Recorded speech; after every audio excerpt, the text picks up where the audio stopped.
This week on the OneCast, we're joined by EQ angler Harvey Horne, former Elite Series pro. He wants to talk about choosing the right rod for the right technique, as well as those sponsorships that pop up at unexpected times. That's a good one. That's a good one. Oh, God, it's a toad, son.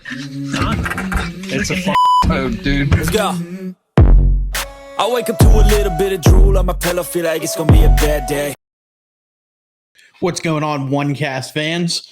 Welcome back to the OneCast for another weekly episode something, 20-something. I don't know. I lost count. As always, Pete, Ben, and Trey here. Ben is joining us remotely, still on his tour through Missouri, fishing bull shoals and stuff. This week, we're joined by Harvey Horne. We're going to bring him on in a second. But as always, we want to make sure you support those that support us. So head to OneCast Fishing. .com. Check out snagless jigs, long neck hooks, weedless neds, and anything else that's over there. Maybe some new stuff coming here before too long. We'll have to see. You have to keep an eye on it. Use the code TheOneCast, all one word, to save 10% off your order. Help us continue to do more for the show and bring you better content and things like that. So Ben is struggling a little bit there in Missouri. It sounds like the fishing's not the greatest right now. They're in that weird post-spawn transition. Yeah, I mean, I love bull shoals. I love fishing it, but usually I fish it either earlier in the spring or later June, July, August when they're really offshore. And it's also been weird weather here. There's been no rain for 2 weeks, but the lake's still pretty stained. We've had no wind. Like the last 2 weeks, if you go on the Weather Channel app, it's light and variable every single day and mostly bluebird sky. So they're in that weird transition funk. I've caught a couple spots in largemouth out deep. I could see them in the clearer water. They're still in the bushes, but it's one of those things. Sometimes you're just not very good. High pressure system can make it tough. Before we bring Harvey on, there was some news that dropped about an hour ago. We're going to bring that up when Harvey gets on. Kind of a big news because it's the second time a situation like this has happened in a national level event in the last really month. So interesting there. We'll get his take on it as somebody that's fished all over the country. The only other thing I wanted to bring up is NPFL. Down at Santee, Patrick Walters. There was only about 2 anglers that were consistent, and they finished 1-2. The rest of the field had one good day, one bad day, maybe one really good day, or 2 bad days and one really good day. It was tough. But Patrick Walters won that one, so congrats to him on hoisting the shield. Trey went down there for it. We'll talk about that on the live probably more, so we don't take up too much of Harvey's time. But was a great event.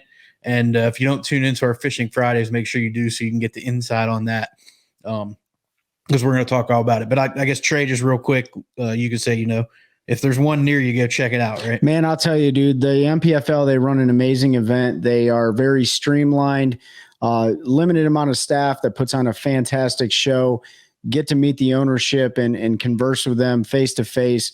Great anglers that come across the stage, and they really have built a great culture for the anglers and for the fans. And so being a part of that, taking the OneCast down there and representing was a fantastic opportunity, and getting to meet Paul and Brad was amazing. So congratulations to Patrick Walters. He's a stand-up guy, and congratulations to all the other anglers that persevered through the extreme weather that the MPFL had, which they made a really good professional decision by pushing Showdown Saturday to Sunday, and it worked out. And so it was great to be a part of that. So yeah, if you're in the area, the MPFL comes around, go check them out. Really great environment, great culture.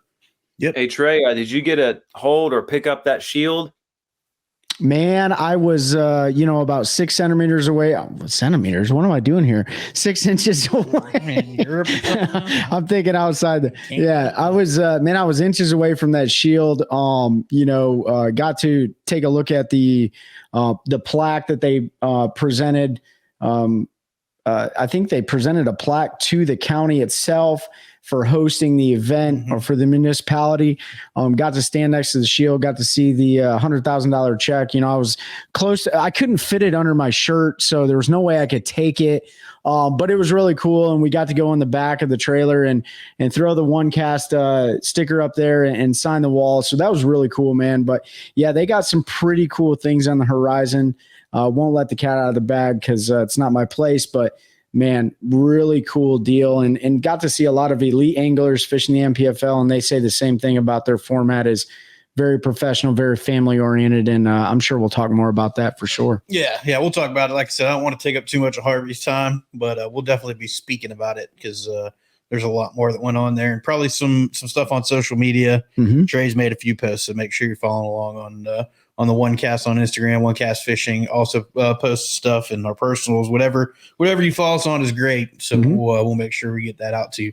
But without any more delay, I'm gonna bring in Harvey Horne. Harvey, what's going on, bud? How y'all doing, guys? Good. How are you, man? Not too bad for a Tuesday. It is Tuesday, ain't it? Is it? No, it's Wednesday. Wednesday. Oh, okay. Holiday weekend got everybody. I keep thinking, man, I got 3 more days, and I remember tomorrow's Thursday, so I'm ready to head out to do a little fishing this weekend. I'm actually gonna go fish a tournament on Saturday. We've got a local veterans tournament that's coming up on Beaver Lake Saturday, so be a special opportunity for me to go take a vet out and might even catch a bass. That's awesome. Yeah, that'll be great. Who's putting that tournament on, Harvey? That is the man. I'm gonna have to. You're gonna make me look. You gotta look. It's one of the local churches. Okay. That has put it on for the last couple of years, and it's always been that I've been out of town. Cross Church in Rogers is the one that's putting it on. Okay. But huge deal for Cross Church to put this on for our local veterans, and it's a special opportunity for me to be able to go do that. Yeah, that's awesome. So we ran through the NPFL real quick in our introduction, but you brought some news to our attention, which we wouldn't have seen because we weren't checking our phones. And you had an opportunity to talk with Baron Adams, who had a similar situation in the same state. So Josh Stratner, it's Josh, right? Yeah, Straightner. I'm not great with some of the names in the elites, but it's Smith. he was ruled ineligible by Bass today for some sort of license issue. We don't know what it was, but we don't know particularly what happened, but we do know that after talking to the tournament directors for Bass, which I'm sure was Lisa, and they've been able to deem that he is ineligible. Now, this is not a disqualification. It's just is what it is. For whatever reason, they found him to be ineligible because of a licensing issue. And Josh is not going to be able to fish the Bassmaster Elite Series that's being held on the Sabine River in Orange, Texas. I got a question, Harvey. What would be the implication or the difference between a DQ and an ineligible? Is it a points thing, or? I'm not real sure. I couldn't really get into it because there's similarities. There's also a lot of differences just in the wording of how they do things, and without being able to read it off, I couldn't get into it. That's fair. Yeah, I wasn't sure if you knew or not, because I think that's a big. There's obviously a difference with them using the 2 different terms. Yeah, well, I mean, you go back and look at what has happened to other anglers this year, and they did get disqualified in the Elite Series. But this is not a disqualification. This is just a ruled ineligible. Now, whether or not there is whether there's anything that goes along with that ineligibility rule or a disqualification, I'm not real sure. There are certain penalties that come with rules violations with bass, all the way up to, you can be fined or you can lose your BASS membership for life. I don't know of anybody that's ever gotten that judgment ruled against them, but there's some people that have came pretty close, I'm pretty sure. Yeah. I imagine pretty severe violations or multiple violations of the same rule or things like that would lead to that lifetime ban. But I can't imagine that would be something they would want to throw out without absolute necessity. The biggest thing with bass, and this is one of their like rule 2 or something, is you cannot argue with or badmouth bass, so to speak, because they will literally, there will be consequences. And so far, there's been some people skating pretty thin ice, but so far we haven't heard them do anything severe. So we'll just have to kind of wait and see how that all plays out over the next couple weeks. When you look at the 2022 season versus what's already happened in 2023, on the bass fishing side, we all know what happened on the other side of different fishing and stuff. But do you feel like there's been more that's happened so far in 2023 versus 2022? Well, I mean, we've had more things happen, but it's been stuff that could have been avoided. I'll put it that way. With the disqualification in the NPFL, with this ruling, with other things that have happened in the Elite Series and the Opens, all that could have been avoided really easily. And it's I'm not going to say that they're cracking down, but you have guys who are more cognizant of what the rules are now, and they are actually reporting this themselves. Yeah. So, with the situation that Barron had in Texas, that was a simple mistake. Anybody could have made it. I know when we went to Mississippi a couple of years ago for an open, a buddy of mine ended up buying a magazine subscription thinking he was buying a Mississippi fishing license. So anything can happen when you're dealing with electronics and trying to buy a fishing license on a phone. Well, I wonder what subscription he bought. They probably have like the Mississippi Times outdoor magazine or something. Mississippi Outdoor Life or something, that looked a lot like the Mississippi page for buying a fishing license. And he never thought twice about it, filled out all of his info and literally hit pay, paid for it. The next thing you know, he looks at his email and he was like, well, what the heck? I'm like, what? I bought a magazine subscription. How did you do that? But I had actually seen that link myself. So that link is right above the actual link you need to click on to buy. I wonder if he canceled the. Hold on 1 second. He did. I wonder he if did evenly. I think. I was going to say two magazines. that's like it's a monthly reminder. Yeah, you get to remember once a month on that. But I think to piggyback on what Harvey was saying, it looks like he froze a little bit there, so we'll give him a second. There we go. When he was talking about, people understand the rules better and more of the self-reporting, which has always been part of bass fishing.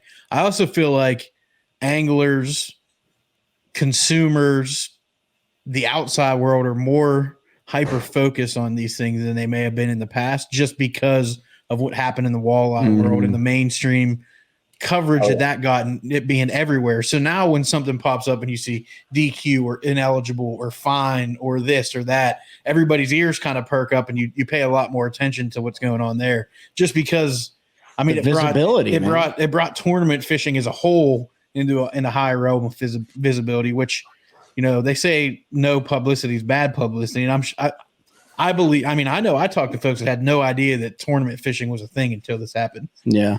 They were like, I didn't even know you could make money doing like fishing against other people. And I'm like, yeah, it's just like gambling on a horse race, basically, except you're betting on yourself. Yeah. And so it did bring some focus to folks that didn't know. And now there's, I know that I have people that listen to us every week that don't know what we're talking about, but they find it interesting that that's a thing because they didn't understand it. And, you have folks that like to learn about stuff that's going on. So it was cool there, but like I was saying, I think it just brought a lot of hyper focus to any time something happens right now. It's the industry as a whole was kind of sensitive to what's going on. And then they're looking for the reaction. Like everybody's looking for how, we've talked about the incident with Keith and how, how that happened. And then we have the incident with the NPFL and now we have this. So everybody's going to kind of focus on those things and they want to see how organizations, how anglers and how the consumer reacts to that and move forward from there. So it's an interesting time to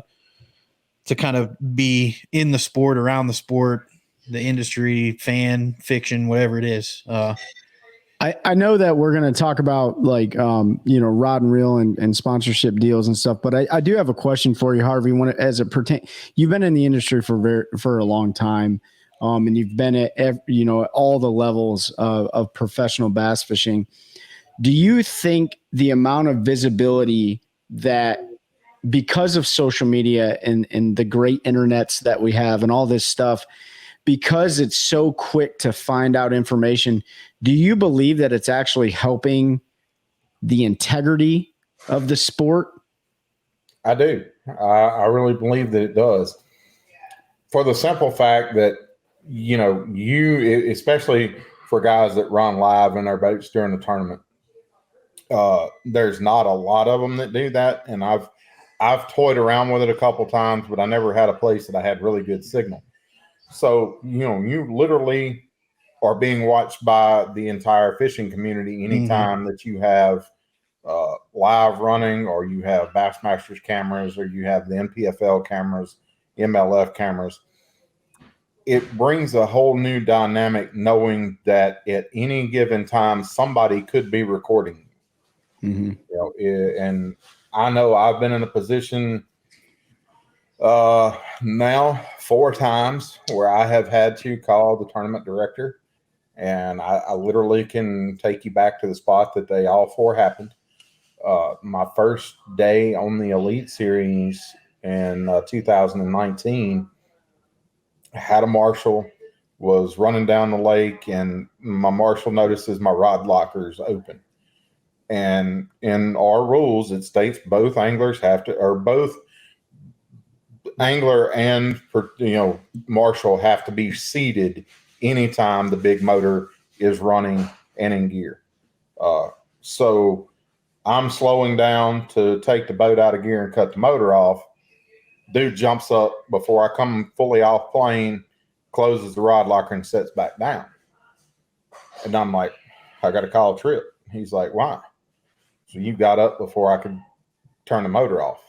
Well, you shouldn't have to do that. I'm like, I know I shouldn't, but if there's another angler that's sitting over there on the bank and he sees what just went down, and he makes that phone call that he's supposed to make, then I'll get DQ'd for the day.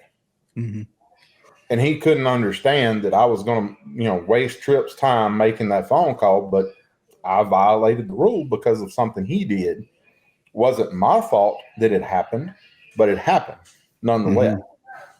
So now we have a dynamic of anybody on the water, anybody standing on the bank, they can be recording you at any time, as we saw with Keith Poche. And, that added dynamic of anytime you're out in public or on the water, you might have somebody recording you. And if you're doing something that you're not supposed to be doing, it could wind up on social media. When you're running a rat boat and everything too, I mean, it's not just that. I was talking to Hank Cherry a couple weeks ago at he had swung up by the open there at Kerr. I don't remember where it was, but I was talking to him and we just got into the conversation randomly about like dock owners and how things like that go with some of them. And he told me about a time on Norman, when he had first made it to the elites, and it was when he was with Evan Williams. So he had his boat with the Evan Williams rat, and he was there fishing a team tournament. It wasn't even a BASS tournament. He was fishing a dock, and some guy came down and was, yelling at him, MFing him, telling him to get away from my dock, blah, blah. And Hank was surprisingly, because I know Hank in the back of the day had a little bit of a temper, but I guess he stayed really calm and told the guy, like, you can call the law, whatever you want to do. Like, I can fish here and I'm going to. And the guy actually went and called Evan Williams, and his partner was there, and he was like, yeah, like 15 minutes after that guy confronted us, Hank's phone rang, and it was Evan Williams. He had called him because the name was on the side of the boat. They called Evan Williams. Evan Williams got a hold of their manager for their anglers and called him. We're like, hey, are you out here cussing this guy? And he was like, that's not at all what happened. So at the end of the day, he ended up calling the law, and they fined the guy for sportsman harassment or fisherman harassment because he was down there badgering the guy. So he ended up, getting himself in trouble. So karma bit him. But yeah, that was before everybody had a dang 4K camera in their pocket. And when you're a big billboard, and that's something I try to tell our anglers that I help band manage with OneCast Fishing, the ambassadors, other guys or gals that come to me and talk about pro staff or those things. And I'm like, you have to understand, like, a serious company, if you want to move up and you want to do things, you have to remember that you represent that company 24/7. So no matter what you do on social media or in the public, even if you're not wearing their gear, if you're associating your name with them and you do something stupid, it's going to come back on that company. Mm-hmm. And ultimately it's going to come back on you, and you're going to screw yourself up. Yeah. That was one of the things that I learned really quickly when I was running an express boat. They actually received a call on somebody that was not me, and the guy that answers the phones, I'd gotten to be friends with him, and he called me directly, and he was like, "Hey, bro, where are you at?" And I'm like, "Bro, I'm sitting in my garage right now." He's like, "Well, we just received a call that somebody on Greer's Ferry was running circles around pontoon boats and this, that, and the other." And I'm like, "No, I'm at home, dude." And he's like, "Okay, I just wanted to call you before I went to your boss and clear this up before it went any further, because they called saying it was you." And I'm like, "Well, bro, it's kind of hard to mistake my boat for anybody other than Dale Hightower, Bill Lowen, or Caleb Summerall at that time." Yep. But because our boats were wrapped and had the big Express on it, well, all they saw was Express boats, so they automatically, because of social media, thought it was me. But things like that happen all the time. It's just how everybody handles it. I had that same situation go down years ago fishing Caney Lake back home in Louisiana, where one of the docks that me and my best friend fished every Thursday night for 4 years. I came and fished a tournament with another friend of mine on a Saturday. Well, we come around to start fishing this dock, and my buddy skips a worm up under the dock, and the dude comes down and loses it. And I'm like, "Dude, we literally fish here almost every Thursday night. We've talked to you numerous times, and you've never had a problem with anybody fishing here. Well, you guys in these big bass boats," and all it was I was in a different boat. One of the NASCAR edition Rangers, when they came out. Oh yeah. I was in a different boat, so it immediately pissed him off that I was there fishing in this big nice boat, where on Thursday nights I was there in a smaller, older boat, and he didn't have any problems with us fishing on Thursday night. But when we come out there in a different boat on Saturday, it was a big deal. You can't be fishing around my dock.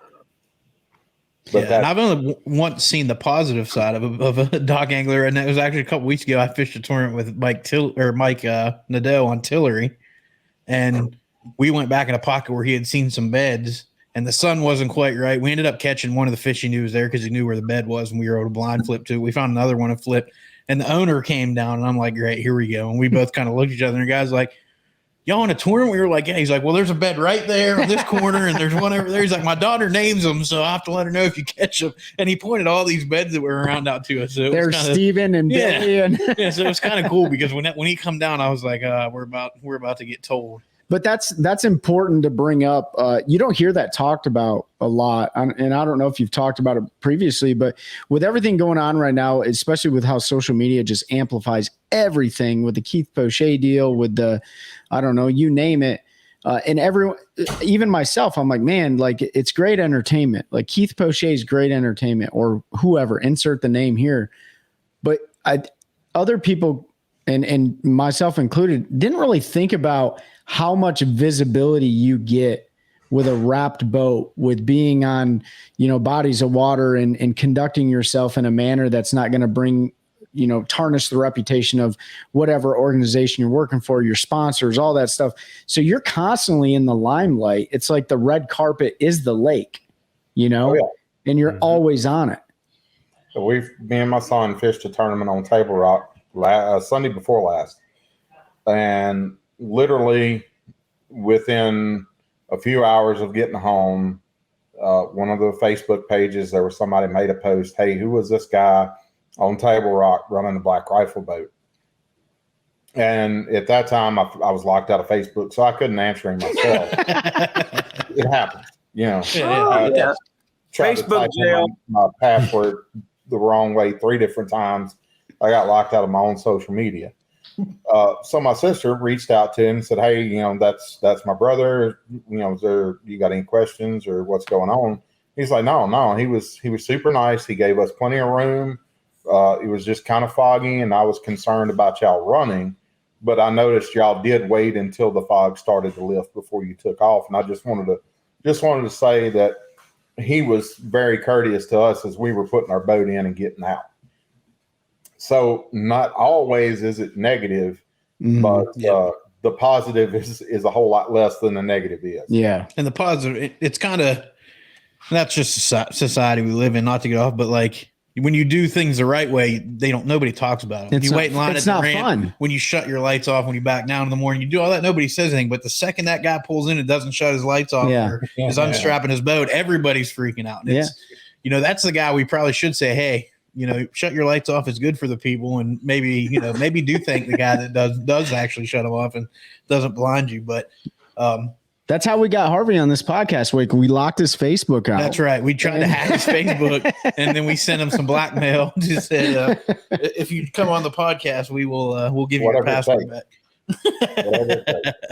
But strangely enough, I actually had somebody try to hack me while I was at Bugs Island on day 1. And, you know, for me, I have to be on top of everything that happens with my social media. So I immediately called my wife. I'm like, hey, if you've got time, can you get on this? And she's like, I don't have time. So I literally reset my password, did all of that. And then 2 days later, it sent me another thing saying that I have to have 2-stage sign-in, two-factor authentication. And I'm literally trying to start that all up, and it locks me out, and I'm done for like 5 days. So it can be a real pain in the rear end, but you know, I learned long ago through others that have come before me that it's really important to answer all your social media questions, all your messages, because you never know the next Brandon Polnick may be the kid that you're helping out right now. Yep. And you know, I learned that from following Ike and Ellie like I do. Years ago, when I first started getting into this, my wife had like an hour-long conversation with Ike just back and forth on Facebook or Instagram or something. And when you can reach out to guys like that and have him answer, now he may not now, but this was, you know, when social media was still pretty new, maybe not new to everybody, but new to me. To have somebody like him step up and say, hey, I'm going to answer your questions and see if I can help you out. That was a huge influence on how I do my stuff. Yeah. Like, you know, he was one of those guys that kind of trailblazed the use of social media to grow his brand. And, you know, we're seeing folks coming up now that are finding ways to leverage the new algorithms and the way new things work and you know, work it to their advantage. So like you were saying, you got to stay on top of it. You got to respond to those messages and make sure that you engage with your followers, or else they're going to move on to the next person and try to get the answers they're looking for from them. I think that was good. A lot of good information there, but at the end of the day, just be a good person and you know, don't be afraid to help another angler. We say it all the time. Like, and I don't know, Harvey, I know you've listened to our stuff. You probably heard us say it, but everybody talks about growing fishing and growing the industry till it's time to actually do it. And then they don't want to say anything. So, you know, I've started saying something new on all of our posts. Trey said, you know, we want to help grow the industry one cast at a time. But I say, I want to build a community of anglers helping anglers one cast at a time, because at the end of the day, we're our best resources, being able to reach out to anybody who has experience at any level. You know, it's important to be open and to help each other. I mean, like I said, I might not send you waypoints on a lake if I know I'm going to fish against you in a tournament, but I got no problem telling you what I'm looking for, you know, or where they've been. And that's the only way that we're continue to get better. And like you said, Ike was one of the best. I don't know. I had some conversation with him when he was sort of coming up too, because he was sort of local for me growing up in Pennsylvania. He was on the other side of the state, but kind of seeing somebody from our area get to that level. And he was really one of the first from our sort of immediate area to make it to that level. He was always open, when social media came around. So I remember talking to him when I was young on social media and getting back to him. Ishman Rose, another guy who's really good face to face. If you meet him, he's a good salesman. He's good to talk to. He's a little bit blunt. I love Ish, but he can come across as a little bit blunt. But he's another one. I remember when the Classic was in Pittsburgh, he didn't make the last day cut, and I was probably, I don't know, 10 or 11, and he talked to me like I was fishing the elites right alongside of him at 11 years old for probably an hour and a half, just answering every question an 11-year-old would have about bass fishing like it was nothing. And ever since then, I've been a fan of him. We've seen Harvey at shows, even visiting booths he's not associated with or anything. If people start asking questions, he jumps right in and helps those folks. So that's good advice for anybody that's listening. And, we talk about ways to help, grow your presence in the industry or social media, and just being helpful to other folks is a great way to bring exposure to yourself, and in turn exposure to any companies that you are working with or may work with. I know we were going to talk rods, and we'll get to that, but you also said you want to talk a little bit about those partnership opportunities that come when you least expect them. So I think this might be a good time to kind of segue into that. Yep. Yeah, most definitely.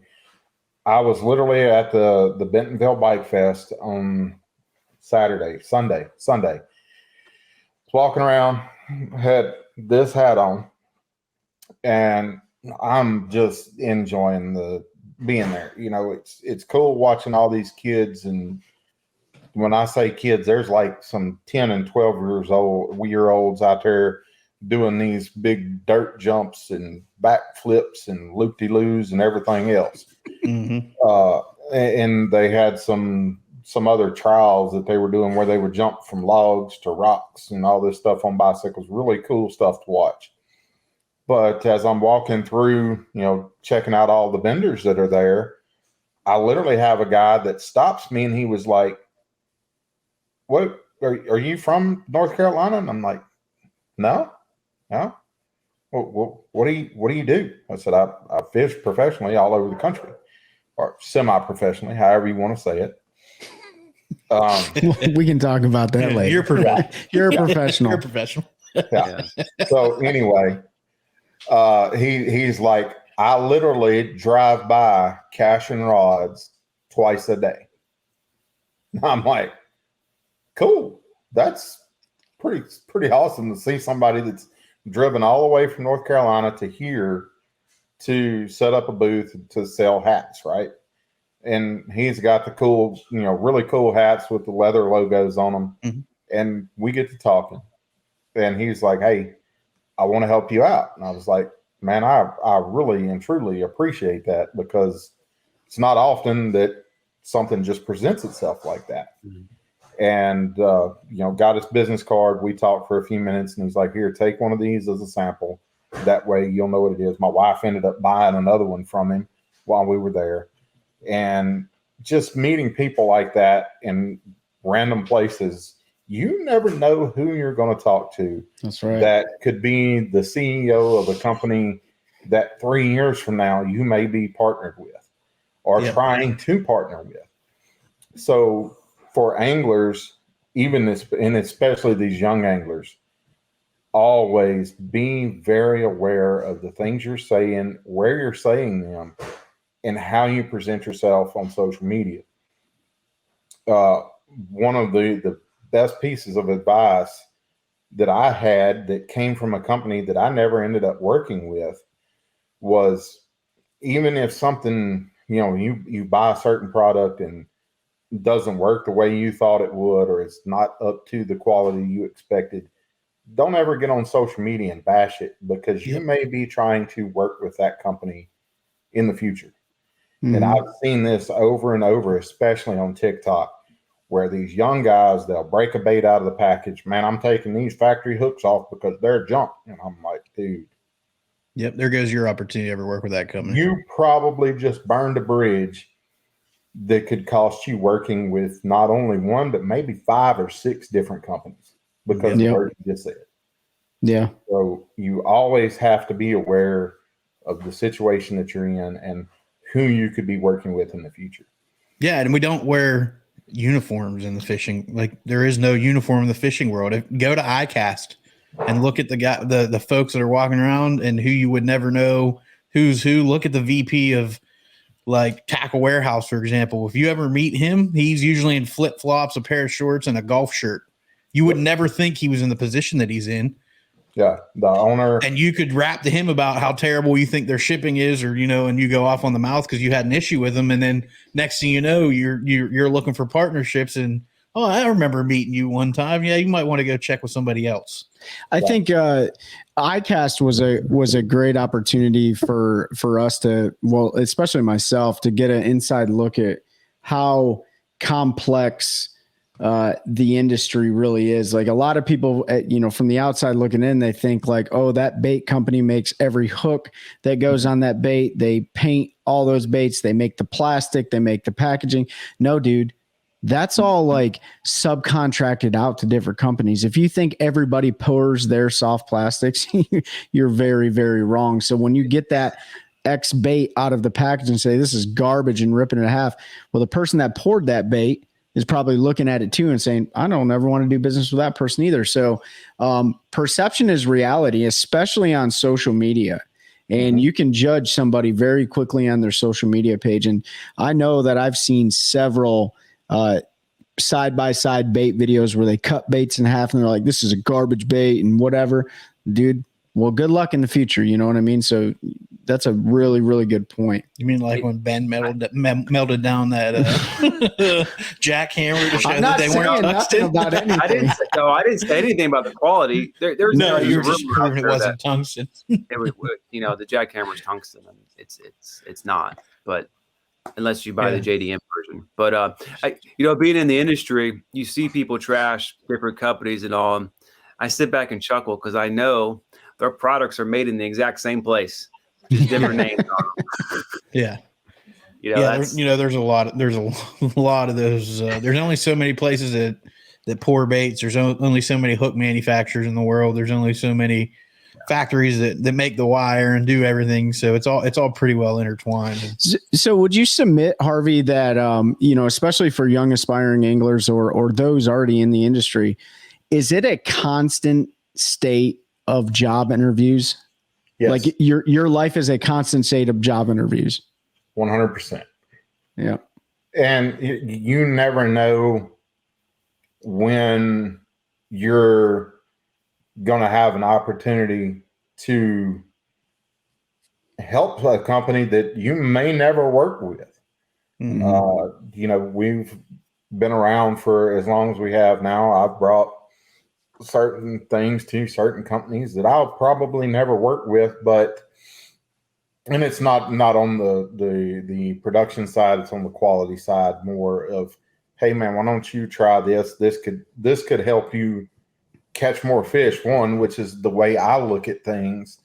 And if you're catching more fish, word of mouth is going to produce more sales.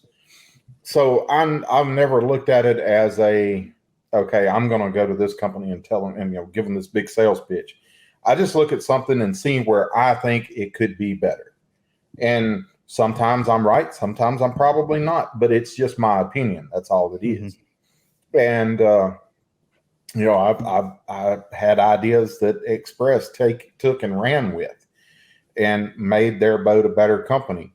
Dale Hightower, Bill Lowen, Caleb Summerall, Jason Christie, we all had input into helping them build a better boat. And, I can go to the shows now and walk up to their boats and see things that I talked about or Jason talked about or Dale talked about or Bill talked about and made them have a better brand. And being part of that communication was huge for all of us. And, in smaller companies, hey man, if you'll try this instead of that may help you catch more fish on that particular bait. It may work out, it may not, but it's those little ideas that we try to be helpful. it doesn't matter if I'm at the local tackle shop and somebody walks up and says, man, I was there just a couple weeks ago and I had a guy come in that was going saltwater fishing. Man, I'm looking for this, this, and this, and this. And he comes out with like some freaking 10-aught hooks. And I'm like, bro, wait a minute. You're either going to El Salto or somewhere like that. And he's like, no, I'm going offshore fishing. Okay, well, this will work. But that one, that ain't going to work. And just helping that guy made me feel good inside, because I know that the stuff that I told him is going to be close to right. Even though saltwater fishing is not something I do every day, I've done it enough when I was younger that I know enough about it to be able to say, this will work and that won't. Mm-hmm.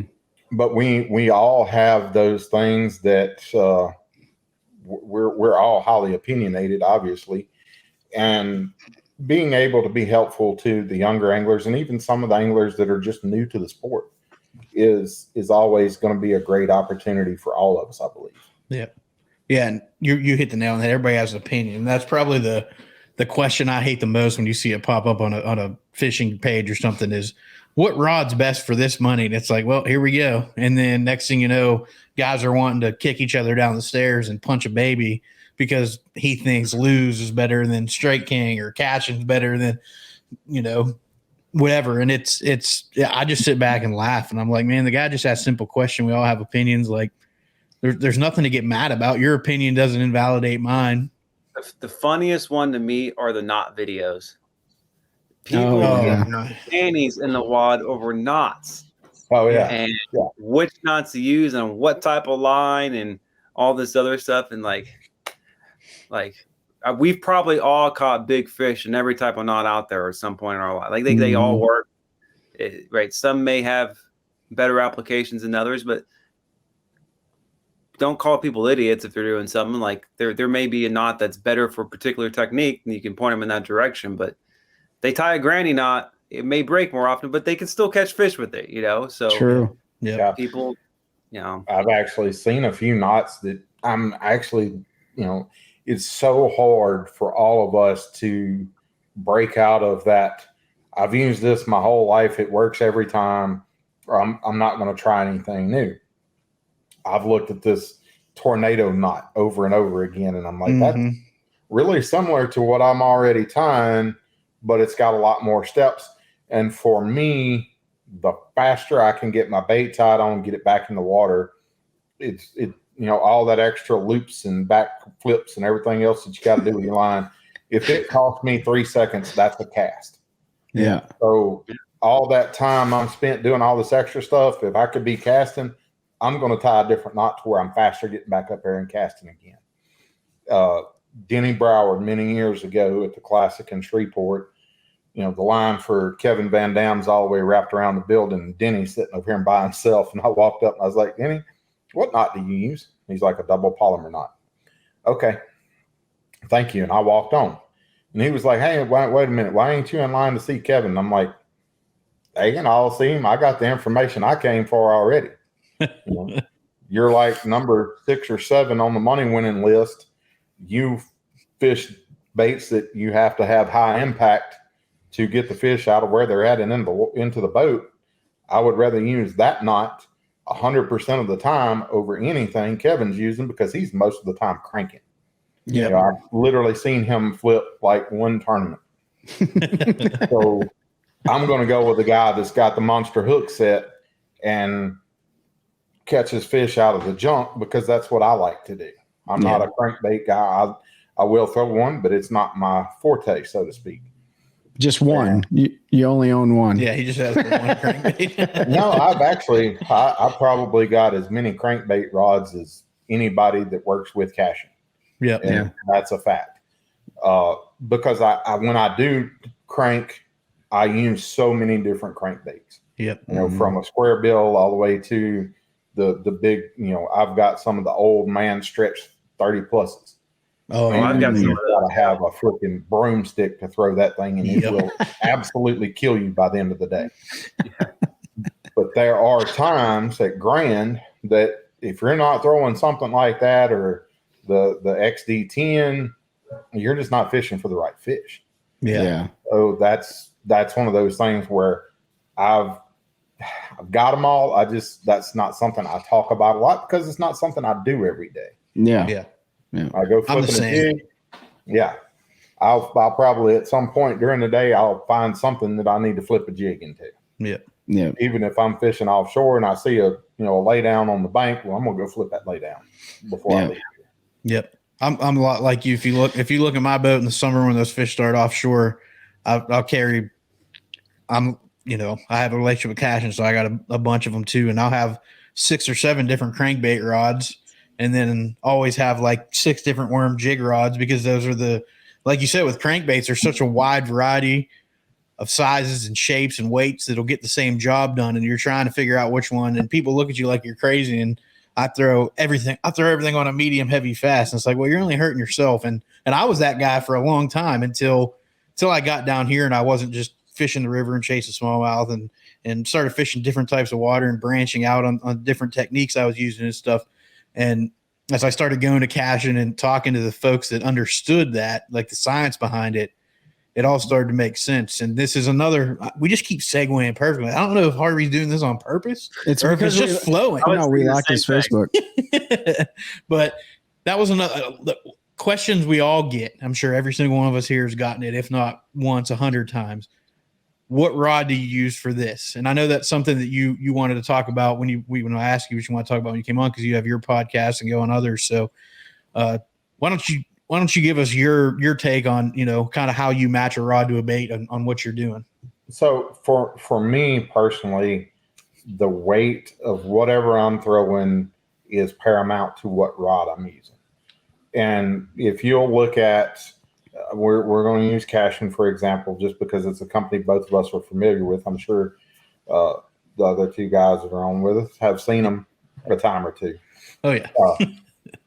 So when I'm throwing, say, a Shad Rap, which is an extremely light bait, the SR5, which is a smaller size, you're going to need a rod that's going to be able to throw a lighter weight. And we're not talking the BFS stuff. We're talking, straight casting rod, medium speed reels, something that's going to get a bait far enough out that you're going to crank it down, get the maximum running depth out of that bait. So for me, I want a medium light cranking rod that's going to throw 1/4 ounce stuff when I'm throwing a Shad Rap. It's not the best option, but it is an option I like to use. And I'll get into what the best option is, and that's probably a spinning rod for those type baits. Spinning rods with very light crankbaits, great combination. But once you start graduating into, say a swing head or a hard head, whatever you want to call it, you go up, you're going to bump up to about a 3/8 ounce worm jig rod. Even some of the frog rods that are rated for lighter weight stuff, 3/8 to say 1.25 ounce. Worm jig rod that Cashin makes is the perfect setup, paired with a high speed reel, 18 to 20 pound line.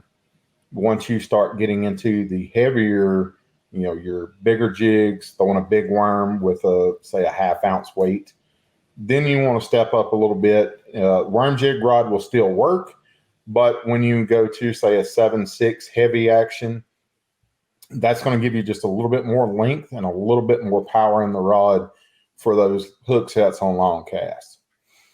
Those are just a few examples. I mean, we could sit here and go all night on all the different stuff out there. But for me, pairing the rod to the weight of the bait is paramount on getting the best performance out of what you're throwing at that time. I know when I first went to New York, I actually called Bill Lowen and was like, hey, dude, what's the best option for rods? Because I've never dealt with big smallmouth in that kind of current. And Bill was like, hey, dude, get some medium heavy 7/6 spinning rods. And I'm like, whoa, medium heavy. That's awful stiff. And he's like, trust me when I tell you, the stiffer the rod, the less amount of fish you're going to lose. And he was exactly right. You know, the longer, stiffer the rod is, the less fish I lost. And it's been an evolving thing over the last 4 years that I've been able to go up there, where I've learned a little bit more every trip. Now, unfortunately, I haven't done as good as I did that first trip, but it's something that you continually learn, and it's an evolving thing with each angler until you get to that point to where, okay, I'm going to pick up this 2-ounce punch weight and this freaking broomstick that I'm fixing to punch with. And that's one of those things we'll get into at some point on a later podcast or the Bass Hub. Yeah, I think, and you brought up, I want to stick with the crankbaits. That's probably the number one question you get is about crankbaits and rods. And I know when I noticed, and I'll say any moving bait with a treble hook, when I noticed a much better hookup ratio, better landing ratio, was when I learned how important a moderate action and having that parabolic bend is with those treble hook baits and a crankbait, no matter how big. Even, I mean, if you look at the rod that John just released, you know, the big bait rod, we were going to stick with Cashin. You know, he designed that to throw those big giant XD crankbaits, where they like the not the 10s, but the whatever that next, the 8s. That's it, 6 and 8s. And so that's got that moderate action for the treble hook swim baits and things like that. So kind of explain why that's important to you, or you know why people should look to that moderate action when they're throwing a moving treble bait, especially. I'm extremely old school when it comes to crankbaits, and I've had some of the best glass rods that were ever made at that time. But once you move over into the carbon family, you get a better reaction of the rod out of the carbon than you did the fiberglass, and you get way more feel as far as sensitivity. For me to have a good rod that's going to load up correctly, that's going to bend in the right way when you're throwing, say, a square bill or a DT6 Spro rock crawler, something like that, it's very important for that rod to load up through the entire rod, especially when you get a big fish. When they suck that bait in, you want that fish to hold on to the bait long enough for you to pull, because you've only got to move that bait as long as from the point to the what's the word? The barb. The barb. The bend, yeah. That's how far that bait has to move in that fish's mouth. It's very little, but as that fish grabs onto that bait, they actually hold on to a bait a lot harder than we think.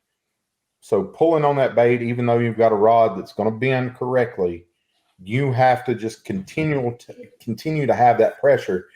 The way most fish get hooked, and I've seen this in some of the tanks, is as they start to open their mouth, that's when you get the bait to move. And having that rod already preloaded by reeling and just pulling on it instead of a hard yank and trying to set the hook, as soon as they start to open their mouth, that bait moves just the perfect amount to set the hook. You're going to land more fish that way.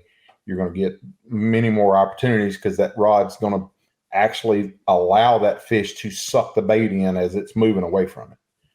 And that's just a few things that I've learned through all my years of tournament fishing and fishing in general, that having a good rod, you don't have to go out and spend $1,000 on a rod. There's all kind of rod brands out there. Cashin has a really good price point rod right now that anybody can afford, and you're going to get a really high quality rod to do all those kind of things with. Yeah, that's the Element series. For anybody listening, if you want to check them out, they just released that. It's a $129 price point. I think it's probably the best rod in that price point range, knowing the technology that's in there. We can talk about that another time, but we just oh, go ahead, Ben. I said I don't want you guys to make fun of me anymore, because they, on the crankbait, I lean into it. And you guys, why aren't you setting the hook? Well, my large. I don't make fun because I just wind into them. Yeah, I did used to. I mean, I know that's why I was missing fish, because I was, like I said, I was a medium heavy fast. That's all you need for everything. And so when those fish weren't loading up, like Harvey's saying, I was missing it. And you hear guys all the time when you fish with them, I don't understand how they hit that crankbait with them two treble hooks. You don't get a hook in them. Well, that's because you're reacting too quick when you have that that medium heavy rod, or you don't have the right rod, and you're basically pulling the bait away from them, and they're not getting a chance to actually eat it. And then when I went to a moderate action, and I remember that first bite and feeling it and just winding, and the next thing you know, that fish is there, and I never even had to move the rod. And it was like a light bulb went off in my head, like, man, you know how much more money I could have won local tournaments if I had done this because of fish I lost. Pete and I were out the other day, and I said something to Pete, because I use, I have a handful of casting rods, and I'm slowly divorcing my other inventory. Not that I didn't catch fish on them, because I totally did. And that's, listen, if you can't afford $129 rod, then go out and try to find what works for you. But what we're talking about here is kind of the science behind it. After I switched over and started using the Cash and Worm jig rod, I didn't switch any of my reels, by the way. Like, I still have relatively inexpensive reels. I found so much more sensitivity, increased retention and hookup ratios, and just the lack of wear and tear on your body by using something that is is lighter and more sensitive. It just helped me recover after, 8, 12, 15 hours on the water and stuff. And Pete and I were out fishing a school of them. And I think he caught his first Carolina rig fish that day. It wasn't my first one. This is his first one. Don't let him lie. Okay. But no, it was great. But we were catching fish, and they were all on, the rods we're talking about right now. And so it is important if you care. But if you don't care and you can't afford, then, fish what you want to fish. But it's definitely made a huge difference for me. And there's rods, and I don't want to keep, like this being a casting commercial, but they do make multi-purpose rods and things like that they've built that action to be able to handle moving baits and a worm jig and things like that. And if you ever go to a show and they're there and Matt's there, just ask Matt questions and he'll science you to death about things. But if you listen to him, everything he talks about, it'll start to make sense on why, I was of the kind, I'm sure Harvey back in the day, Ben, I'm sure all of us, when we were watching bass growing up and everything, and guys were talking about rods, we're like, they're just trying to sell that rod. Quantum. You gotta have, and it's got to be this action when I do this and this action when I do that. And until you start to kind of look at the science behind it, and if you start to take it more seriously, like we're saying, you don't have to go out and buy a $200 rod or $129 rod. Fish with what you're happy with. But when you start to understand, you start to catch more fish. Oh yeah. You see a lot of people comment like, I don't understand why someone would pay this much for a rod and reel. And it's true. Like, anything will catch a fish, right? A broomstick or a cane pole can catch a fish.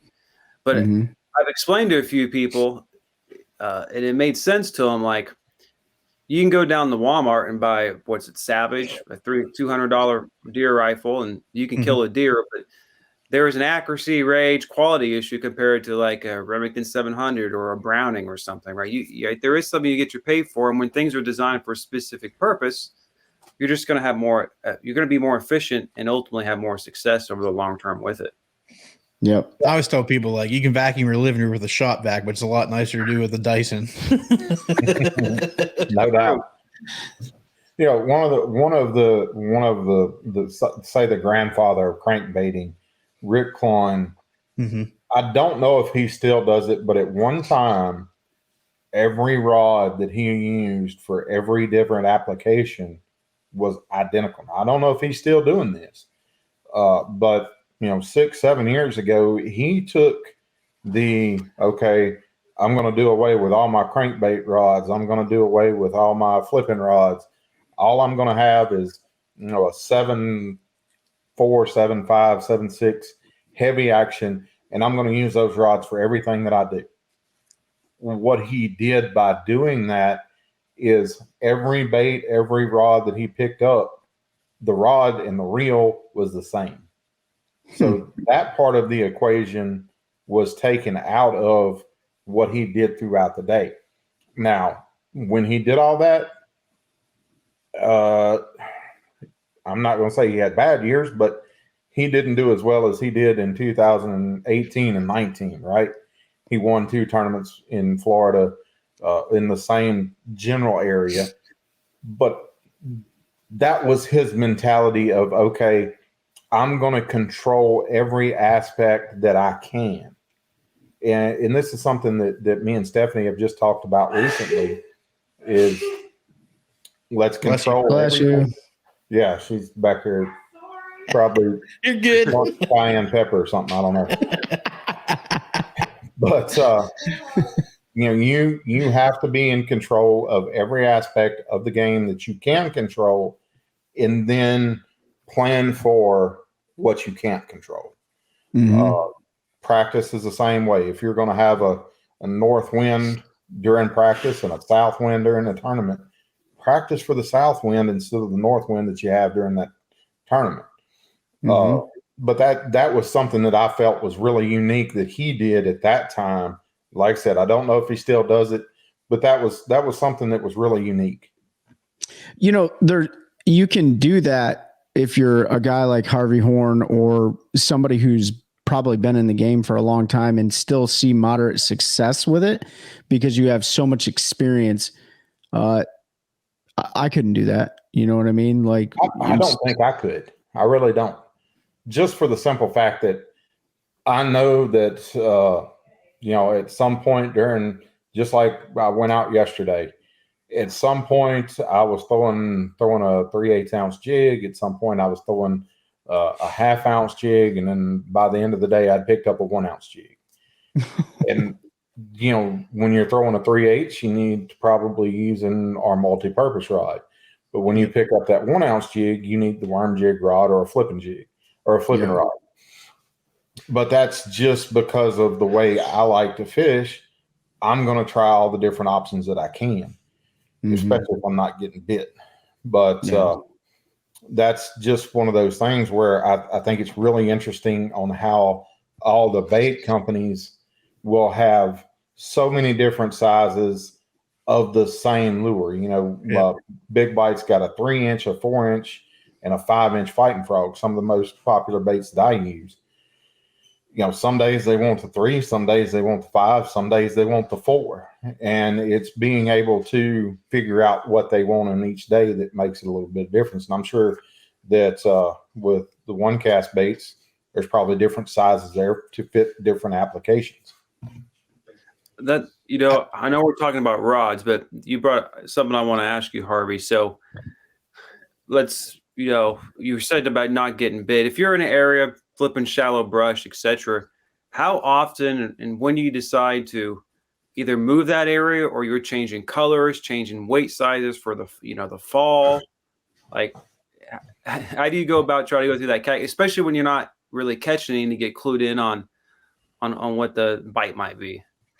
So for me personally, I learned from probably one of the very best out there on how long to spend in an area before I crank up and go somewhere else. That's the first thing that goes through my rotation. If I pull up into an area, I give it about 15 minutes. If I don't see any shad popping on the surface, if I don't hear, say I'm on Wheeler, the last lake I fished. Say I don't hear any bluegill popping in the lily pads. I don't see any shad moving around. The wind's not quite right in the area that I'm in at the particular time. Usually 15 or 20 minutes. If I hadn't got a bite, I'm leaving and going somewhere else. Now, in saying that, the first thing I want to do in any given practice situation, and I'm just using that as an example, because the first day that I go practice is just like the first day somebody goes to a new body of water. And sometimes that's the way it is for me. I'm going to a completely new body of water that I've never seen before the first day of practice. The first thing I want to do is go to an area that I know has a lot of fish just to see what I can catch them on, whether it be a shaky head, a fighting frog, a spinner bait, whatever that bait may be. I want to figure that out before I start expanding my search.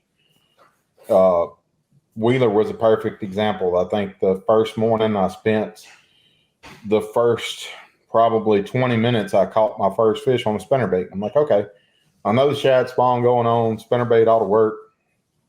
And day 2 of the tournament, the second largest bass that I weighed in, caught that on spinnerbait.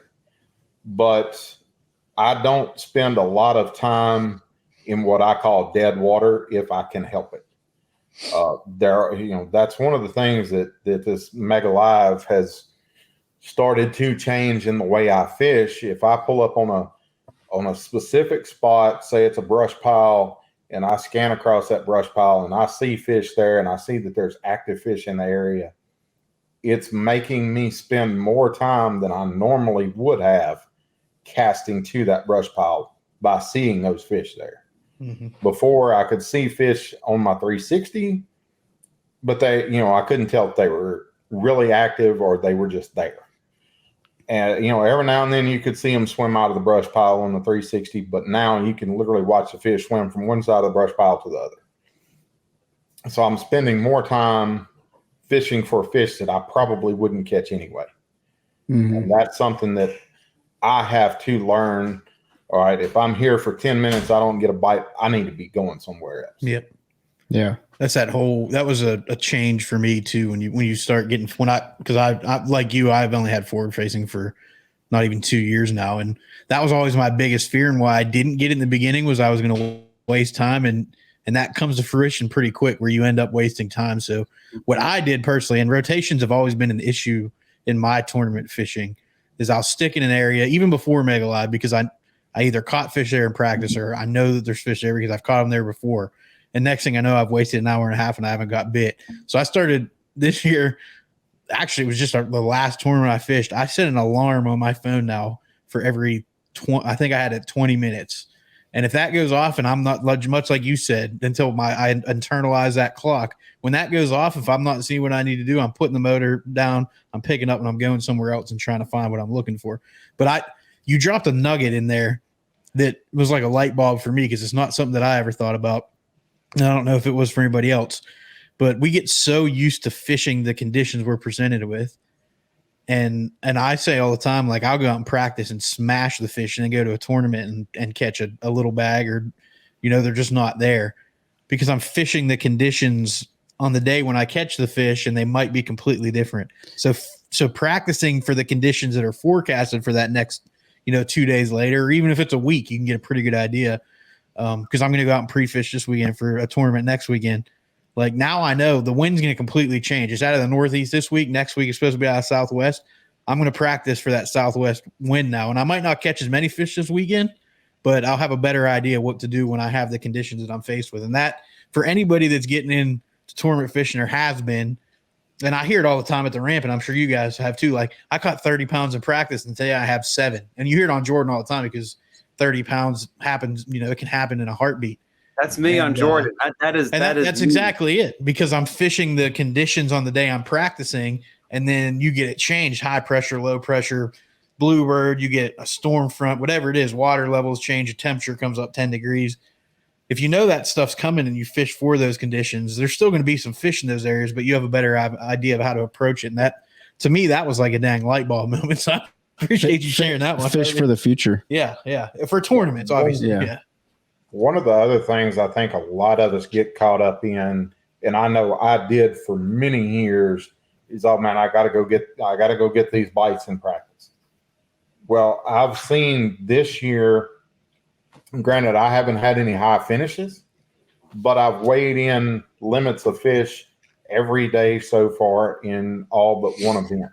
And I would have weighed in the limit of fish if I had paid attention and not had a brain fart. But not catching fish in practice is not a bad thing.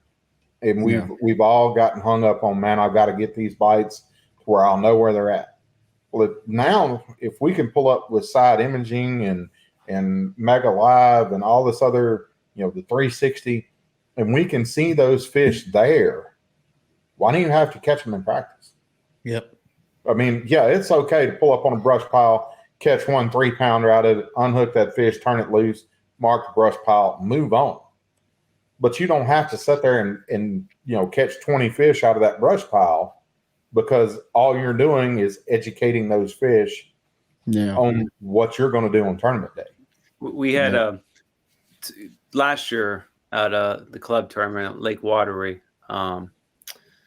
We had a guy in the club. It was a tough event. Shad spawn was going on, so once that's done, but he found some fish offshore in 20 foot, like the day before the tournament, and he caught like 5 or 6 fish out of there.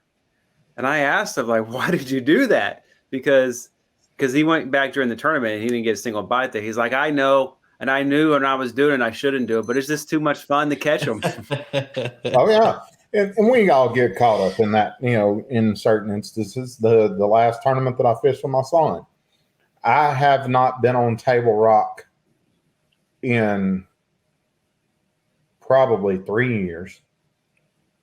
Pretty sure it's been 3 years since I've been up there. Went and fished cold, didn't have any idea. I knew there should be still some spawning fish. I knew the shad spawn deal should be going on. Had a fog delay that lasted to like 8:45. I literally crank up, run around behind the boat ramp. I'm 3/4 of a mile from takeoff. I lose the first 2 fish in 8 inches of water. Literally had the same big, Gamakatsu flipping hook that I'd been using at Wheeler. And those fish, you just don't need that giant big flipping hook. So changed hooks, next bite I catch. And throughout the day, I had like 12 pounds, 7 ounces. Well, we measure and release our fish just like the kayak tournaments do. In my case, I brought my fish in to be verified because I had my son with me. But we wound up with 12 pounds, 7 ounces, and we won the tournament. Well, I'm talking to everybody. Oh, man, they bit yesterday. They was biting real good yesterday. Every one of them I live scope yesterday, they'd run down and eat the bait. I'm like, I just went fishing. Mm-hmm. I didn't pay any attention to what was going on yesterday. I went fishing for today, and that's how I won that tournament. Yeah. I didn't have any preconceived notions about how deep or what I was going to be doing. I went and fished the way I wanted to and caught enough fish to scrape out a win. And that's the mental side we talk about with fishing is the more knowledge you gain and how the more we never know for sure how fish behave, but the more general knowledge on fish behavior you get, that's when you start going, well, it's this time of year and this is going on, so these fish are going to be there. And then they're not there, and some guy comes in and stomps you by 15 pounds because I caught them all in 8 inches of water. And you're like, what? They were in the offshore brush piles yesterday. Well, they moved. Sometimes if you get out there and they're not there, like it's time to do something different. And I think that's something that everybody struggles with because, and I say it all the time, like they should be here. I don't know why they're not here. Or I see them, they're here. Why aren't they eating? Well, those fish aren't active. And that back to circling back to Harvey's point with forward facing, that's the hard thing now because now they're there. And the more experience you get, that's a 6-pounder in that brush pile. And outside of putting a hook in a bluegill's back and flipping it down there, that 6-pounder probably ain't going to eat anything. Yeah. And you end up wasting 30 minutes trying to catch that one fish, which in a bed fishing or sight tournament, you can get away with that, sight fishing tournament like that. But if you're using forward facing and you're 5, 6, 7 minutes and that fish hasn't reacted to anything you put in front of it, you need to get the heck out of there. Yeah. I think the important message is you don't all have to practice the same, but I think the message that you brought up that's really important is fish for the future conditions. And I know we all struggle with it. We like to fish history, and listen, there's plenty of anglers that will go out and dominate on Tuesday nighters, Wednesday nighters. They will dominate 1 or 2 tournaments a year. They'll cherry pick, and they know like that's where they're good at. That's their strength. They're going to fish it. But when you're fishing at the national level like you are, or all the other anglers in the other circuits and stuff, or you're just recreationally fishing, but for somebody like you are fishing for the future. You can't sore lip everything that you have, and you have to pay attention to the weather and stuff, which brings me to a question. I know I've been called, people got on me about it before, but I don't listen to music when I fish. I don't have earbuds in. I don't really even like to talk a whole lot. I got a lot of flack about this many episodes ago about like the co-angler thing. And me, if I was in the EQ position, fishing to qualify or requalify for the elites, I wouldn't prefer to have a co-angler. This is just Trey's opinion. Everybody can beat me up, whatever. But when you are so in tune to the environment, when you're hyper focused on the sounds, the smells, everything around you, does it get distracting for you in the EQs with somebody in the back of the boat? Well, I'll put it this way.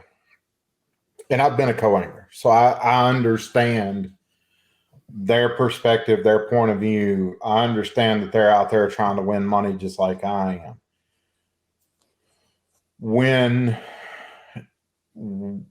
most of the time, 99% of the time, the only thing that will cause me problems with having a co-angler is if they're not prepared to leave in a timely fashion. Mm-hmm. You know, if I pull up on a spot, I make 5 casts. I'm like, bro, we're going. And I'm in the seat ready to be go in less than 10 seconds. I've timed it over and over again. Just because time is cast. And I'm not a fast fisherman, but from place A to place B, I want to get there as fast as I possibly can. You know, my boat will only do like 65 miles an hour with 2 people. But still, I want to be doing 65 miles an hour as fast as I can, come off pad as fast as I can. A lot of times, I'm sure y'all have seen Jacob Wheeler, you know, he'll be done, turn the motor off and standing on the front deck, putting the trolling motor down before the boat's completely off plane. I will do that if I think it's necessary. And co-anglers can be a hindrance. That's not a bad thing. It's just a fact. Mm-hmm. I have asked co-anglers in the past at Grand Lake in 2021, the fall of tournament that we had there, that I had my second top 10 on Grand. Day 2, I had an older gentleman, and I told him, you know, straight up, I said, I'm going to be hitting probably 40 or 50 spots today. And he looked at me like I was crazy. And I said, I would appreciate it, even if I have to swap life jackets with you, that if you would leave your life jacket on. Because when I'm getting to the point where I've got 1 or 2 casts left, I'm going to turn around and say, hey, we're fixing to go. And I would appreciate it if you'll be ready to go when I'm ready to go. Yeah. And he was super cool about it. He was like, hey, no problem. I don't mind wearing my life jacket all day. Just let me know when you're going to make your, you know, you've got 2 casts left. Let me know. At noon, I didn't have a fish. And he was kind of like, we're still going to continue to do this all day. And I said, yes, sir, we're going to continue to do this until I don't have any time left. At 12:25, I had like 17.5 pounds because it literally just happened in 2 spots within 20 minutes. And he looks at me and he was like, I have never in all my tournament years seen somebody do what you do. Well, I caught a 5-pounder, pulled my trolling motor, ran maybe a quarter of a mile, dropped the trolling motor in the water. My first cast was my second 5-pounder, and finished out a limit within 10 minutes with a crankbait. Yeah. And he was like, he was just dumbfounded. He was like, I've never seen anybody do something like that. But and I told him, I said, this is how it will go down. If it goes down, this is how it's going to happen. And co-anglers can be the perfect example. Bugs Island, day 1, catch the first fish. It's like 14 3/4. I throw it on the board. Everything's good. I open the live well, and my co-angler looks at me and he's like, you're not going to throw that short fish in the live well, are you? And I'm like, short fish? What do you mean? It's only 14 inches. Nope. Got to be 15 inches here. It kind of took me by surprise. Pulled my phone out, tried to pull up the email. Couldn't get the email to pull up. But I'm like, man, I hate to throw this fish back, but he's telling me it's 15 inches, and I'm not going to put a short fish in my live well. So I toss it. And I toss 7 more through the day that were between 14 and a quarter and 14 and 7/8. I weigh in 3 fish for 6 pounds. Day 2, I catch 16 pounds. If I'd weighed in 2 more fish on day 1, all I needed was 2 pounds, even. Top 10. Oof. So co-anglers it was my fault because I wasn't 1,000% sure and I couldn't pull it up in the email. Should have screenshotted it, which I will be doing from here on out, where I will know 1,000% this is the link limit right here. Yeah. So yeah, that one cost me a lot of money. Yep. It wasn't the co-angler's fault. It was my fault because I just, hey man, this dude fishes here all the time. He's got to be right. Yeah. You know, but it cost him, I don't know what he would have done on day 2, but he would have been sitting in the top 15. Yeah. And I don't mean to revisit the co-angler thing for everyone, for co-anglers are bad. Everyone has their own way to practice. Everyone has their own way to fish tournaments. Everyone has their own standard operating procedures as it pertains to that stuff. But, pay attention to that. That's a message to those fishing out of the back of someone's boat, whether it's mine, Pete's, Harvey's, Ben's. Everybody has their flavor. And so just ask the question like, hey, how do you fish? Are you a fast fisherman? Do you fish slow? You fish deep? You fish shallow? Like, what do you need in order to streamline the process? Because there are several instances where it's like tackle boxes all over the back of the boat. You're ready. Hey, like I'm ready to rock and roll. Let's do this. And so it's important to understand that. That's why I asked you about like the music thing and like I don't listen to music. I'm just watching for birds. I'm watching the cloud cover. I'm watching the way the wind's blowing. Sometimes I just feel like I smell fish. I don't know what it is. I just feel like that. But there are things that can be very distracting because I don't know why, but I hyper focus on distractions and distractions sometimes get in the way. But it's just something I wanted to ask you about. So I appreciate you answering that. Yeah. As far as like music and sounds, when my son was little, I would take him and he would scream and yell every time fish were caught. So that part of it, I don't really think makes any difference. Yeah. I do run a hydro wave when I'm fishing tournament days. And everybody's like, oh man, does it work? Does it not work? I couldn't tell you because I don't use it during practice at all. I want to make as much artificial noise as possible during practice because if I can catch fish with all that going on with the Mega Live, with the 360, with my transducer or my trolling motor pinging away, if I can get by with making all that noise and still catch fish, when I come back and I'm running my hydro wave, I feel like I'm going to catch them even better. Yeah. And that's just something that I've experienced over the years. I turned it on for years during practice and got to the point to where, you know what, I need to just concentrate on what I can do to catch fish in practice and make it to where it's more normal for the fish during tournament days. And I don't use a hydro wave as a means of making the fish more active. I use it as something to mask the sounds that my boat's already making, whether it be my aerator pumps filling the live wells full of water, the graphs pinging away on transducers. It's just one of those things that seems like it makes a little bit of difference to me throughout a tournament day, especially like on Wheeler where I'm fishing extremely high pressured fish. I went behind a lot of people and caught fish, and that seemed to be it makes perfect sense because confidence. I mean, especially with the prevalence of forward facing and stuff like that, like being able to watch how fish react when you pull up on brush piles and stuff. And sometimes you'll pull up and you drop that trolling motor and they're all above the brush pile or off to the side feeding. And next thing you know, they all suck into that brush pile and you don't know why. Well, it could be that transducer ping. That's probably what it is if they don't see the boat.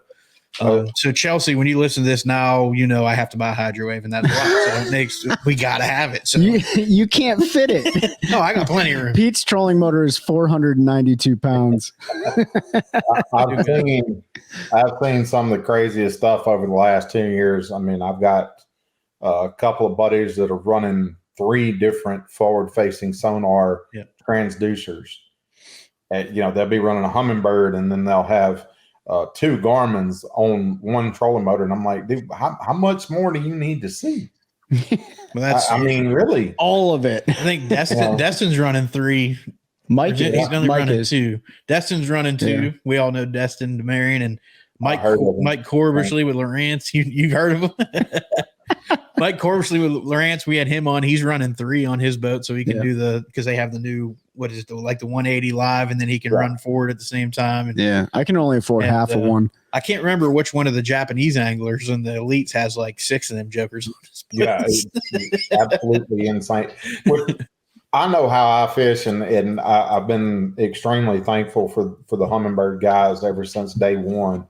I'm just amazed that I haven't broken a trolling motor shaft in my career. Knock on wood. It's just anything extra that I put down there, I feel like at some point I'm going to knock it off. Yeah. So I try to be as careful as I can and still do what I'm wanting to do. But I couldn't imagine having 3 transducers down there. I'd have a panic attack every time I saw a log in the water. I will say, anybody that claims they broke a Mega 360 pole, you're lying, because I have watched what that thing can do on my boat, and I don't know how you could break that joker, because I've had that thing pointing back towards the motor on stumps and everything else, and I haven't broke it yet. So that's the I ran an Ultrex. The previous year was the first year that it came out. They were having problems with the epoxy in the shafts. Yeah. And literally the first Ultrex that I got on my first tournament boat for the Elite Series, first event down in Florida, I pull up and I'm like, bro, I brought an extra Fortrex with me. And one of the Humminbird techs, Joby, he literally looks at me and says, I bet you $100 bill that you can't break that trolling motor shaft. And I'm like, bet. It's going to happen. And in the last 5 years of running Ultrexes, I've never broken one. Yeah. And I had to put them through everything you can imagine. So yeah, whatever they're using, they must have got some of that, stole some of Matt's juice or something. That's what I'm saying. To build those shafts with, because they're indestructible.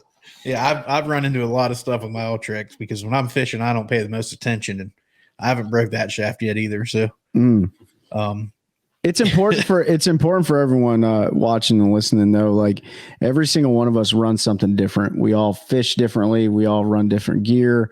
We all have our own techniques. I think that was the one thing that I brought up previously is like, does it appear that everyone is trying to take a cookie cutter approach to what a professional bass angler is supposed to look like, act like, use, be like? And the answer is no, because it's already been debunked right now with guys like John Cox and with Keith Poche. Every single angler is different. So I think that's the beauty of doing what you're able to do is, you can do whatever you want to do. You want to have 15 forward-facing sonars, by all means, attach them to your power poles or Raptors, whatever, go for it. Or you can have none and do it that way too, and still be successful. So it just boils down to your skill and what you're comfortable with. That hydro wave is your confidence. It's confident for you, so, but it is interesting to see how, go ahead. You made me think of this about attaching some to your power poles. Have you guys seen the crappy brakes? Yeah. That's why I said that. Yeah. I started thinking, because if your forward-facing sonar is on your trolling motor, like sometimes that wind's the wrong direction, the way you need to be facing, and your boat turns. It'd be like, well, that could position your boat a little bit better in some instances. But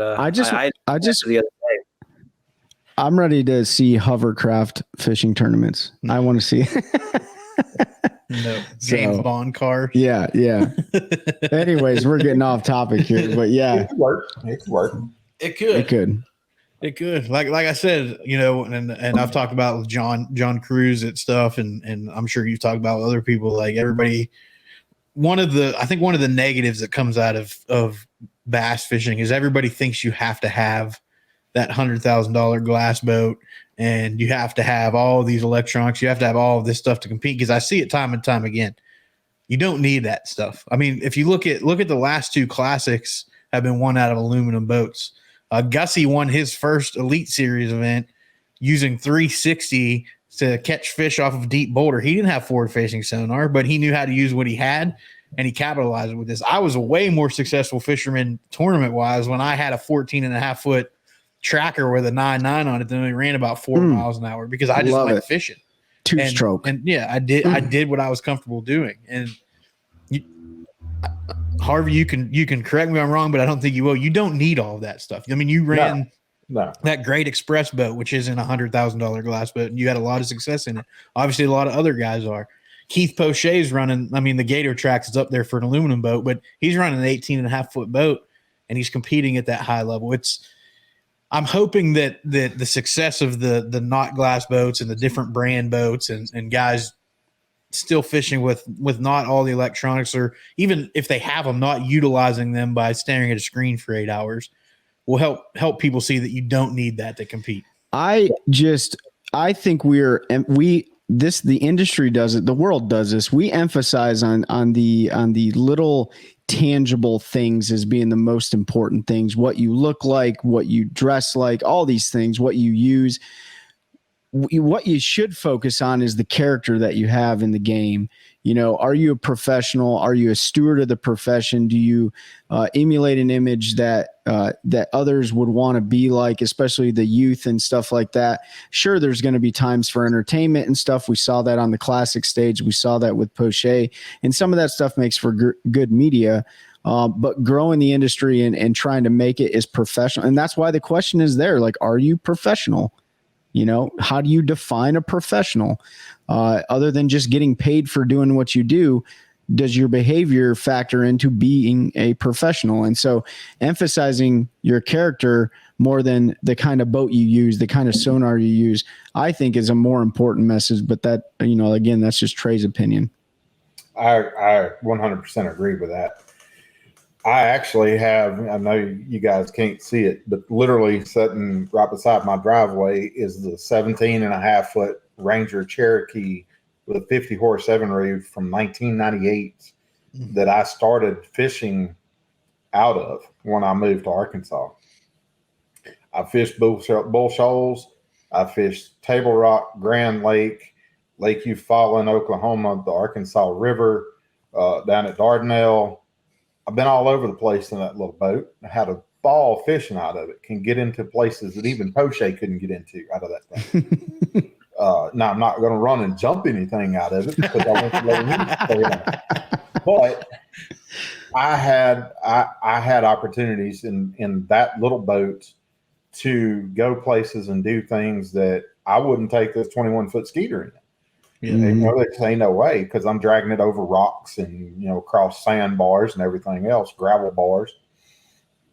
And I've literally thought about taking that boat to Eufaula because I know there's some holes over there that I can get in and get out of that nobody else can go to. So yeah, I'm still in love with the little boats. I've always been in love with aluminum boats just because that's what I was brought up fishing in. Is it nice to have the amenities of a 21-foot Skeeter? Love it. 1,000%. But I still enjoy fishing out of that little boat. My sister bought a bigger boat this year, and that boat's going to turn into my son's tournament boat. If he decides to fish tournaments, he'll have a boat to go fish out of. But it's one of those things where we've been programmed to have, you know, you got to have the best of the best to be able to compete with the rest of these guys, and that's just not the case. Yeah. You know, going back to Rick Clunn is one of the best of all time and always will be. And you know, he's fished out of a nitro that's not a 21-foot boat for years. I don't know what boat he's in this year. But I know every year that I competed against him in the Opens and in the Elite Series, he was in a 20-footer. Yep. What he likes. He made adjustments to make that boat more creature friendly to him. You know, he literally puts one of the big bumpers under the seat, whereas he's riding, it gives him a more cushioned ride. I hope I can walk at his age, much less. I know that's right. But yeah, guys, it's been, you know, this journey that I've been on for the last 20 years now has been amazing. I've met some of the most amazing people in this country and from other countries. Meeting some of the guys from South Africa that have followed me on social media, some of the folks from Mexico and Spain and all over the world, the Japanese people that are here, some of the most amazing people on this planet. Mm-hmm. And to be a part of that conversation where, when you look across the board at industry wide, how we treat each other and how we treat people that are outside of our industry is always going to be paramount to me over what I worry about what somebody thinks of me. Yeah. And, just being able to hang out with you guys tonight, every time we see each other at a show, it always means something to me to know that I've got good friends like y'all out there that if I need some information, I can call and say, hey, bro, what's going on at Bull Shoals right now? Or what's happening over there?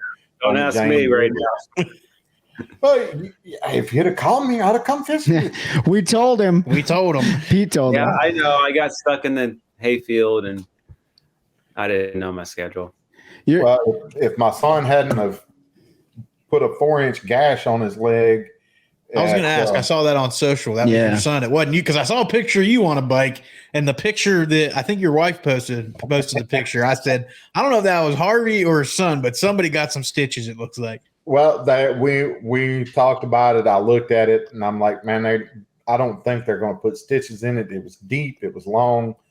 But I felt like, okay, they're just going to close it up with butterflies, and he'll be good to go. Yep. Well, we took the big bandage off of it today, and I looked at it again, and I was like, yeah, just go and take him up there and let them evaluate it. After 12 hours, they won't stitch it up. And, of course, the doctor was like, yeah, we would have probably put some stitches in that, but the butterflies look good. We're just going to put some new butterflies on it, clean it up. And he wasn't real happy about it getting cleaned up again. I bet.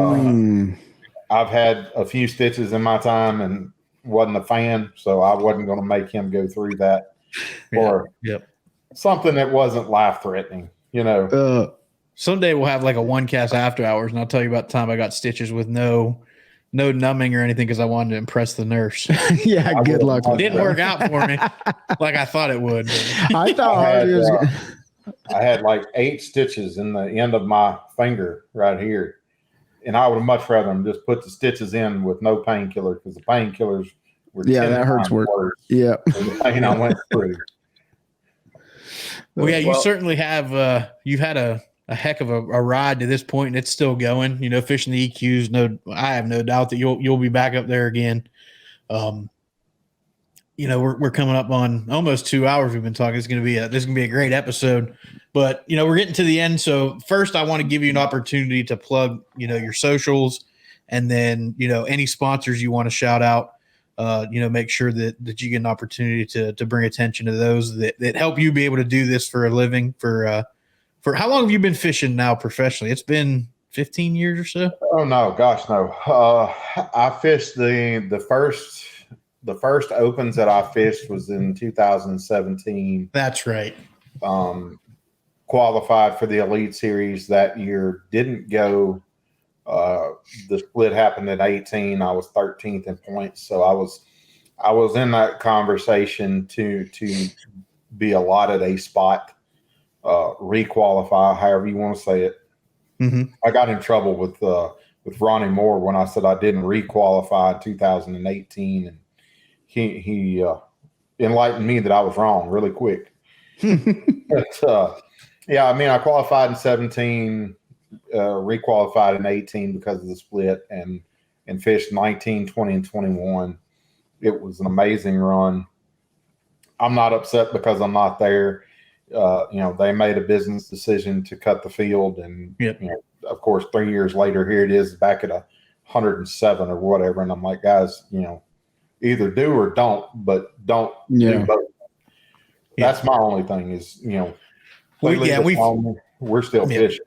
Yeah, it's something we've talked about. There's a little bit of inconsistency there with field size, and there's really nowhere in writing that says what they're going to do. It just kind of happens. So, But otherwise, I mean, I don't have a $90,000 bill hanging over my head before I ever make a cast either. That's right. That's a good part about it. Right now, my focus is on winning an open and going to the classic. The Elite Series would be great if I had companies to step in and make up that gap in there to help me out. I would still go. Otherwise, I'm not. But to me, grassroots is where it's always been more fun. I still fish some of my Bass Nation Club stuff. The opens are always great, or the EQs now, as they call them. But I think we got some interesting stuff coming next year, possibly.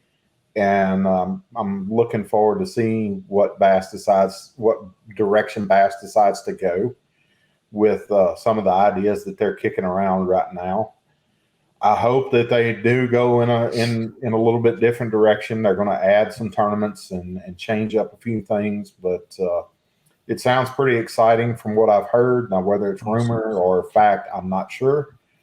But it's always great to be a part of that conversation. Yeah. As far as companies that we talked plenty about cash and rods tonight, so I hope Matt's thrilled with this podcast if he gets to watch it.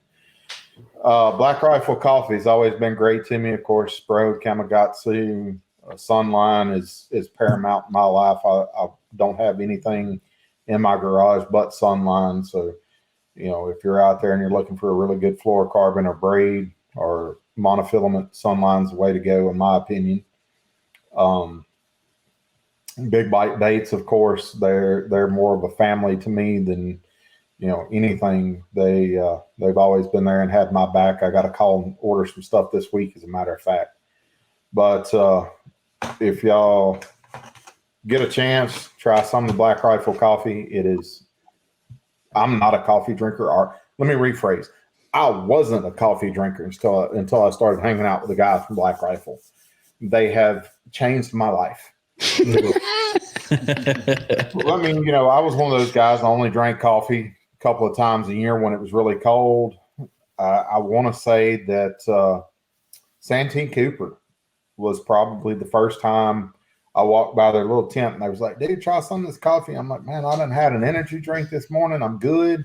Well, just try it and see what you think. I'm not really a coffee guy. Of course, I'll try what you got, pour up a little bit of it. And I'm like, where's the cream and sugar? Oh, you don't need that. Huh? How does that work? Yep. Tried it, liked it, and brought some home to my wife. And of course, now she's more the coffee drinker than I am. So she drinks up all the coffee. That's what she handed me a while ago, was one of the newest bags that we just got. Oh, yeah. And too bad we don't have smell-o-vision, because that stuff is amazing.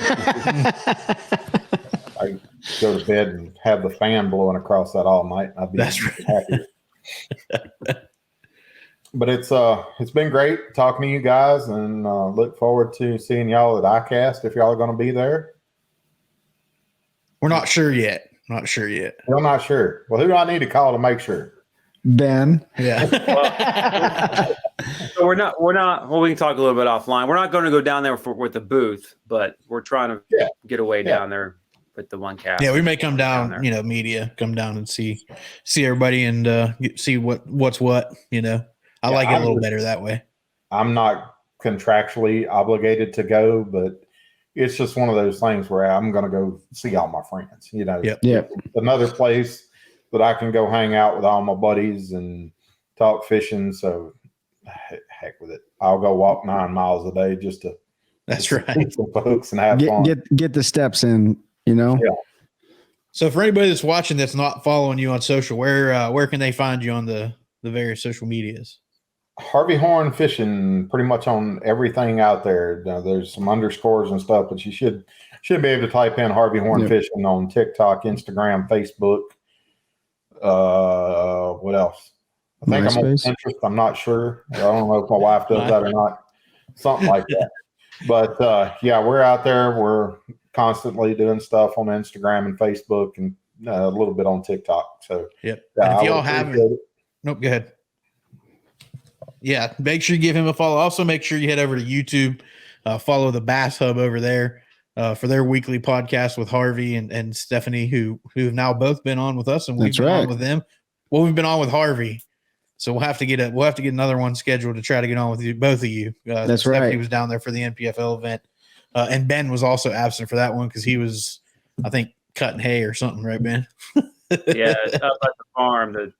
I can't even upload like a TikTok video up there. So that's perfect. Yeah. That's a perfect place to be. Is there land beside it for sale or anything? So yeah, make sure you follow. That's right. Make sure you follow Harvey Horne Fishing on all the socials. Make sure you're following the OneCast on all the socials, as well as OneCast Fishing, who helps us keep this going. If you get on, you'll see all the links to a bunch of great veteran companies that buddies of ours are involved with or that we're directly involved with. Make sure you click on those and support those companies however you can. I'll throw them out there again. It's Heroes Harvest. Well, we do tournament trade does every year. FX3 Inc., who is basically a suicide prevention company that Mike John's, a good friend of ours, helps head, trying to make sure we keep veterans going. And then Special Operations Bass Anglers. They do some charity tournaments and things, some other events. So make sure you check them out. And Harvey, we appreciate you. We'll get you back on. I want to get you back on because I want you. I love your story, getting traveling through fishing and all that. And I actually want to get you and your wife on because I know she's an integral part of all that. Yep. And we all know that she's the real brains behind the operation. So we'd love to have you guys come on, just talk about your journey, because it's something that I think a lot of folks would benefit from hearing and let you know that it's possible, no matter what walk of life you come from or what, where you are financially or whatever, it's possible through hard work. And if it's something that you really want to do and really care about. So that's all I got. You guys got anything you want to add at the end here? Ben? I'm good. All right. Awesome. All right, thank you, Harvey. Yeah, thanks, Harvey. Thanks everybody for listening. Thanks, make sure you like, comment, subscribe, all that good stuff. Make sure you follow Harvey Horne Fishing and make sure you follow the Bass Hub on YouTube. All right. That's a good one. That's a good one. Oh God, it's a toad, son. It's a toad, dude. Let's go. I wake up to a little bit of drool on my pillow, feel like it's gonna be a bad day.